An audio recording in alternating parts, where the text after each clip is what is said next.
5월을 가정의 날이라고 하죠.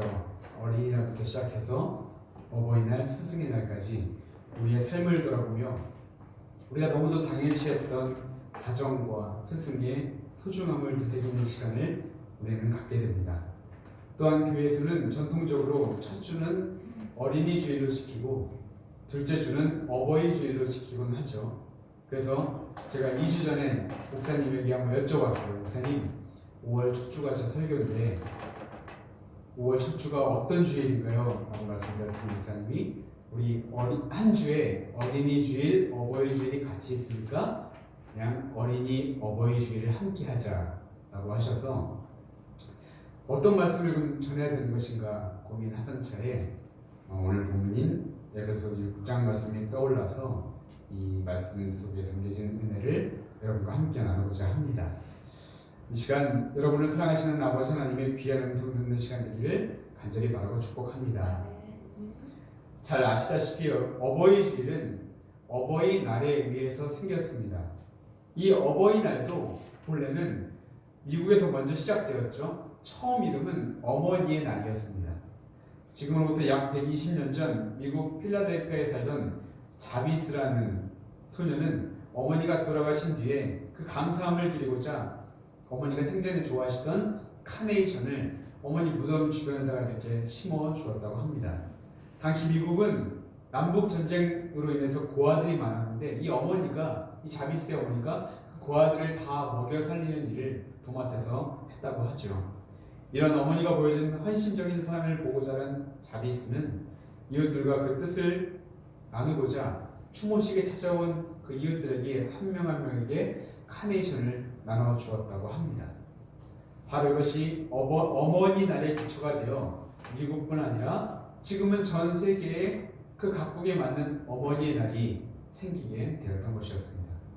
우리나라의 경우는 1956년 국무회의에서 5월 8일을 어머니의 날로 정하였으나 아니 왜 어머니한테만 감사하냐, 아버지는 무시하는 것이냐 라고 의견이 나와서 1973년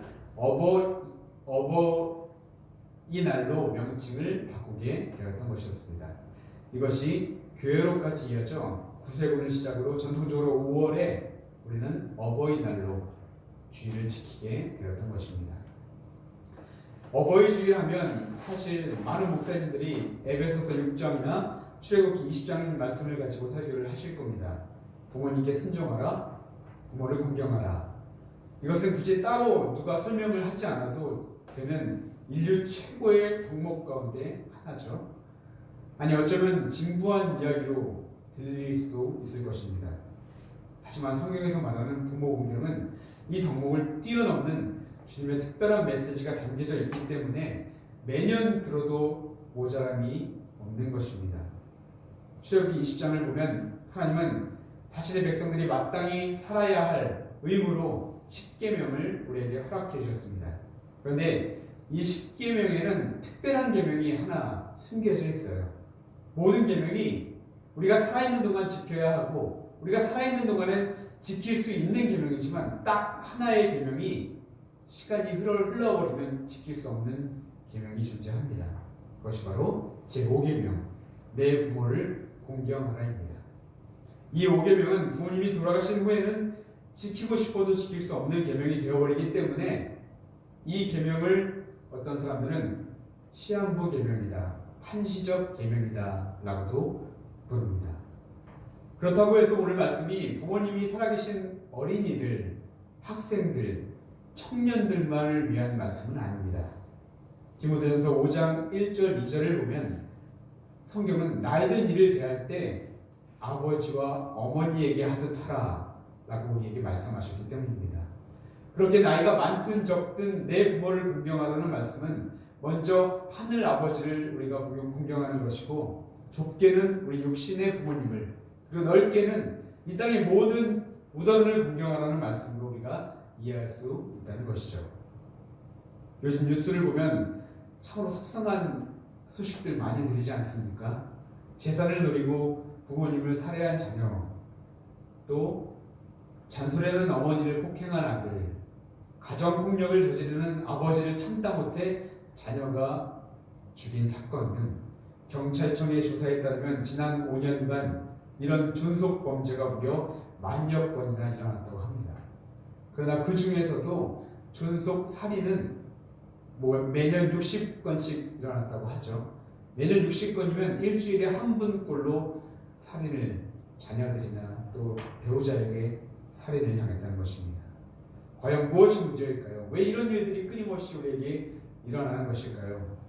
전문가들은 아주 많은 원인을 가족 간의 대화 단절과 가정 불화 그리고 경제적인 문제를 꼽습니다. 예전에 저희 아버지께서 폐렴으로 일산병원에 입원하셨던 적이 있었는데 그때 제가 아버지를 간병했습니다. 근데 그 방 안에는 이제 3-4분의 환자들이 같이 생활을 하는데 어느 날부터인가 이제 오후 8시만 되면 웬 그게 문병하러 오는 분이 엄청 많은 거예요. 한 분한테만. 그래서 이제 간병인분하고 제가 친해져서 물어봤죠. 왜 저분들은 왜 이렇게 요즘 들어서 자주 오시나요? 무슨 일이죠? 라고 말씀드렸더니 간병인분께서 하신 말씀이 자기가 이제 이 환자를 돌본 지는 이제 요양병원에서부터 지금 병원에 입원하는 것까지 꽤 시간이 흐르는데 그 전까지는 그렇게 찾아오지 않다가 이제 돌아가실 때가 되니까 그렇게 찾아온다는 거예요. 매일 그 시간에 자녀들을 데리고 온다는 거예요. 그래서 하시는 말씀이 아무래도 유산 문제 때문에 유산을 받기 위해서 오는 것이 아닌가라고 이야기를 하시더라고요. 아무래도 이렇게 안타까워하는 간병인분을 보면서 씁쓸한 마음을 감출 수가 없었습니다. 이 간병인분의 말씀이 사실이건 아니건 이런 이야기를 남에게 쉽게 꺼내는 것 자체가 이미 그런 일이 우리 사회에서 많이 일어나고 있는 증거라는 것이며 또한 이 땅의 많은 가정들이 깨어지고 무너지고 있다는 증거입니다. 그러나 자녀가 부모 생전에 자녀로서의 도리인 효를 행하지 않는다는 것 그리고 부모와 자식 간의 불화로 인해 가정이 깨어지는 것 이것은 남의 이야기가 아니라 지금 미래의 나의 이야기가 될 수도 있기 때문에 오늘 말씀이 우리에게 주는 메시지가 굉장히 무겁게 다가오고 있다는 것입니다. 예부터 사람들이 기독교에 대한 오해가 하나 있는데 그것은 불효의 종교라는 것이었어요. 왜냐? 제사를 안 드리기 때문에 믿지 않는 사람들은 기독교를 보고 저런 부여먹심한 종교라고 손가락질을 했었습니다. 그러나 이것은 전혀 사실이 아니라는 것을 여러분들 더 잘 아실 겁니다. 기독교처럼 효를 강조하는 종교는 없기 때문이에요. 아주 큰 차이가 있다면 기독교는 부모님이 살아계실 때 효도를 하라고 가르칠 뿐입니다. 왜냐? 돌아가시면 하나님이 다 책임을 주시는 것을 믿기 때문이죠. 오히려 성경은 효를 다하지 않을 때 엄중한 책임을 묻습니다. 출애굽기 21장 15절부터 17절을 보면 자기 어머니나 아버지를 치는 자는 반드시 죽일 것이라 라고 명령하고 자기 아버지나 어머니를 저주하는 자는 반드시 죽일지니라 라고 강하게 명령합니다. 또 신명기 27장 16절에는 그 부모를 경솔히 여기는 자는 저주를 받을 것이다 라고 말씀합니다. 참으로 등골이 선명한 말씀 아닌가요? 왜 하나님은 자녀들에게 이런 엄중한 경고를 하고 계신 것일까요? 루터의 대개의 문답서 10계명 해설에는 이런 내용이 있습니다.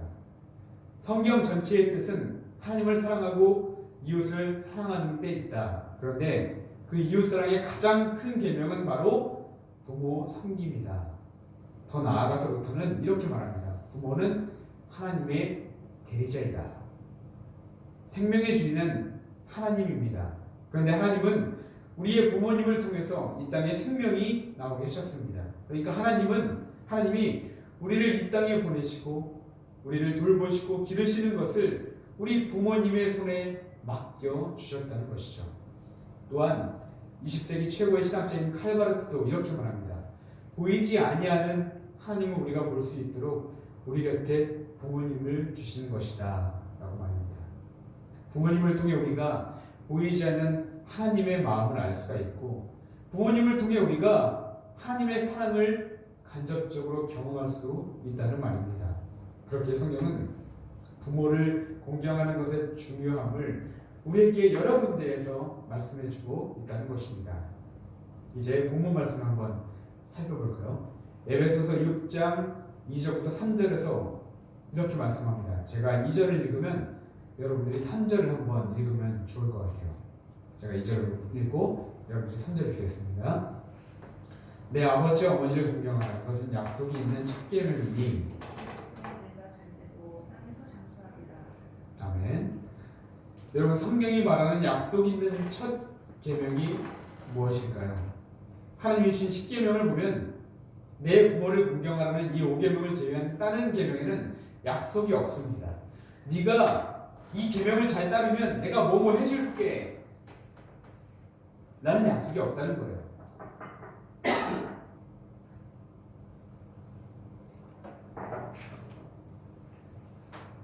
그러나 5계명, 내 부모를 공경하라는 계명에는 약속이 있습니다.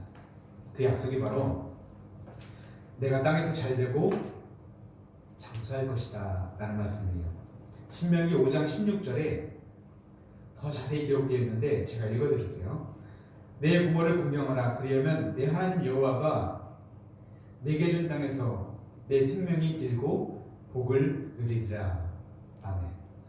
하나님께서 부모를 공경하는 자들에게는 이 땅에서 육체적인 복 그리고 물질적인 복을 주시겠다고 약속하신 것입니다. 왜 그러셨을까요?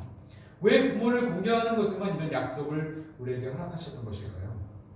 하늘나라의 상급이 쌓인다는 것이 아니라 바로 너희가 살고 있는 지금 이 땅에서 네 생명이 길고 너에게 복을 줄게라고 아주 단호하게 약속을 하시면서 말입니다. 저도 한번 말씀을 읽으면서 곰곰이 한번 묵상해 봤어요. 왜 이런 약속을 하셨을까? 제 머릿속에서 나온 지극히 개인적인 생각은 무엇이었냐면 부모를 공경하는 일이 결코 쉽지 않기 때문이에요.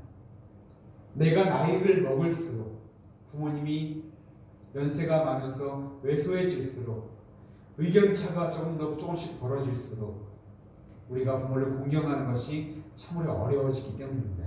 정말 죄송한 말씀이지만 제가 그랬거든요. 제가 결혼하기 전에 철이 안 들어서 참 말씀 안 듣다가 결혼하고 나서 부모님이 참 힘드셨겠구나 나 때문에 라는 생각이 들어서 이제서야 철 들어서 부모님 말씀에 순종하려고 최대한 노력을 하고 있는 것이죠. 이처럼 하나님이 우리와 같은 자녀들을 위해서 계명으로 세우시면서까지 부모를 공경하라고 하신 것은 아닐까라는 생각을 해보았습니다. 그럼 이제 제 생각이 아니라 성경에서 그 답을 한번 찾아보겠습니다. 공경하라는 단어는 헬라어로 티마인데 이것은 가치를 높이 평가하다 그리고 경의를 표하다라는 뜻으로 부모의 권위를 인정하고 존경심을 가지라라는 말입니다. 그런데 이 단어가 굉장히 중요한 단어인데 왜냐하면 이 단어는 하나님과 예수님에 대한 경의와 존경을 표하라 할 때도 똑같이 이 단어가 사용됩니다. 그래서 성경학자들은 이 말씀을 해석할 때 우리가 하나님을 공경하듯 부모님도 하나님 대하듯 공경해야 한다라고 말하는 것이죠.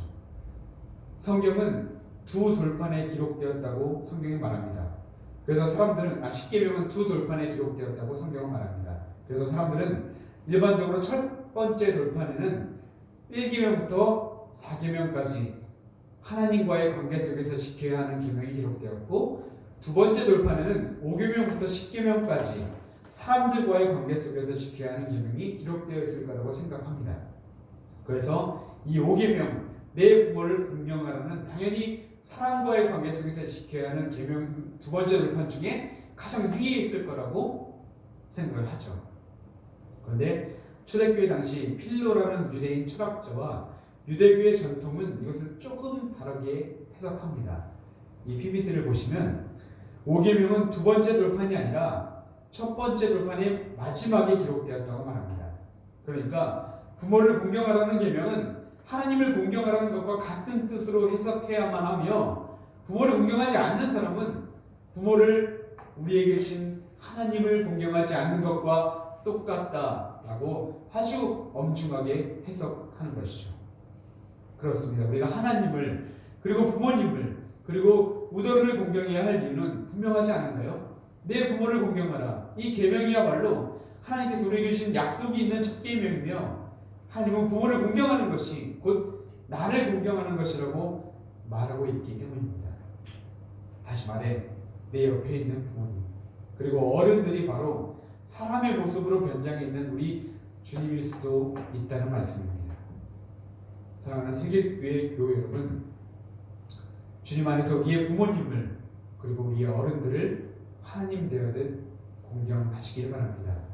사람의 모습으로 변장해 계신 주님을 만나는 놀라운 순간들이 여러분의 삶에 가득하기를 주님의 이름으로 축복합니다. 이제 부모님의 마음을 헤아려 볼 수 있는 하나의 이야기를 끝으로 말씀을 마칠까 합니다. 쉘 실버스타인이 쓴 아낌없이 주는 나무에 이런 내용이 있죠. 나무 한 그루가 있었습니다. 그 나무는 한 소년을 사랑했습니다. 소년은 매일같이 나무에게 놀러왔고 소년은 떨어지는 나뭇잎으로 왕관을 만들어 쓰고 숲속의 왕노릇을 즐겨 했습니다. 때로는 나무 기둥을 타고 올라가서 가지에 매달려 그네도 타고 열매를 따먹기도 했습니다. 숨바꼭질을 즐기며 놀다 지치면 나무 그늘에서 낮잠을 자기도 했습니다. 소년은 말할 수 없이 나무를 사랑했고 나무도 그 소년 때문에 마냥 행복했습니다. 세월이 흘러 소년의 나이도 들었고 나무는 혼자 있는 시간이 많아졌습니다. 그러다 어느 날 다시 찾아온 소년에게 나무는 반갑게 맞으면서 옛날처럼 그네도 타고 열매도 따먹고 그늘에서 재미있게 놀라고 말했습니다. 그러자 소년이 나는 이제 나이도 있고 그런 짓은 쑥스럽다고 더 이상 하지 못하겠다고 나에게 지금 필요한 건 돈이라고 사고 싶은 게 많다고 말할 뿐이었습니다. 나무는 서슴없이 자신의 열매를 따서 시장에 팔아 돈을 만들어 보라고 했습니다. 소년은 나무의 말대로 열매를 모두 따가지고는 멀리 떠나버렸습니다. 그래도 나무는 그저 행복하기만 했습니다. 한동안 소식이 없던 소년이 다시 돌아왔습니다. 나무는 너무 기뻤고 자기와 놀자고 했습니다. 그러자 소년은 나는 이제 어른이 되었으므로 장가도 가야 하고 아내와 자식들을 위해 집도 필요하다고 말했습니다. 나무는 제 가지를 베어다가 집을 지으라고 말합니다. 소년은 그렇게 집을 짓기 위해 나뭇가지를 모두 잘랐습니다.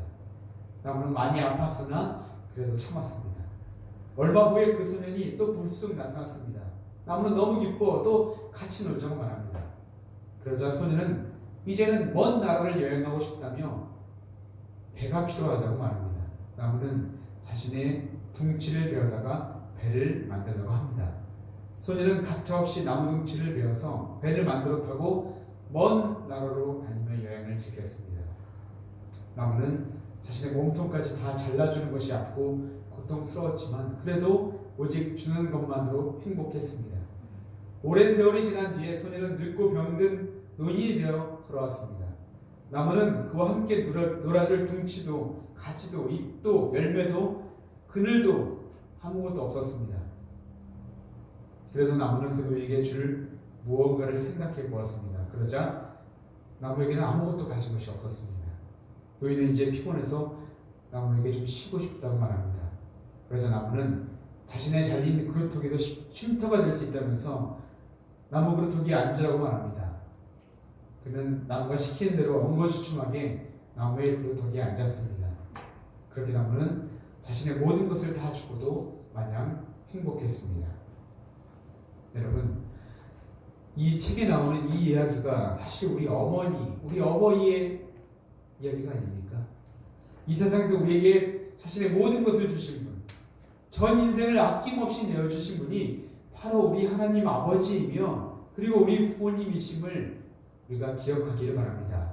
오늘 어버이 주일에 자식들에게 자신의 모든 것을 아낌없이 주신 하나님 아버지와 우리 부모님의 은혜를 다시 한번 생각해 보면 좋겠습니다.